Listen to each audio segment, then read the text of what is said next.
The Pantheon in Rome is surrounded by thousands of tourists traveling through the Piazza della Rotonda daily.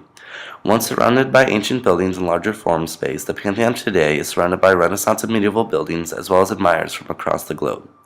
Most awe-inspiring of its features are the huge columns used in the portico supporting a large pediment, the beautiful marble floors of the interior, the massive dome with the oculus giving the interior its only light source, along with the perfection of proportions that make the structure come together in harmony. The structure is a prime example of Roman architecture. The Pantheon was first constructed under the rule of Marcus Agrippa in 27 BCE as a T-shaped temple to pagan gods. The temple differed from earlier temples because it was built as a sanctuary of all Roman gods, directly indicative of the Greek origin of its name.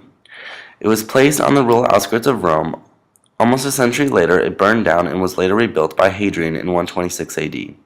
This new design called for a circular plan. The Pantheon has strong ties to earlier temples, most notably the Temple of Jupiter Capitolonus. What set the temple apart from the use of classical vocabulary, taking the Corinthian order to new levels of refinement and scale juxtaposition. The only remnant of Agrippa's temple is the pediment in the portico. One of the most distinguishable parts of the Pantheon is its impressive dome, which stood as the largest dome in the world until 1436, and remains the largest unreinforced concrete dome in the world. Getting the dome to support itself was a problem. Traditional concrete is very heavy, and building an unreinforced dome was nearly impossible without it collapsing on itself. The solution was to make the walls increasingly thinner until they reached the top. Also, a different type of concrete was used for the dome, a much lighter concrete than was used for the rest of the structure. The inclusion of the oculus at the top also helped lessen the weight. Also, buttress-like arches spun around the oculus help support the massive dome. These methods have made the dome one of the most sustainable in the world.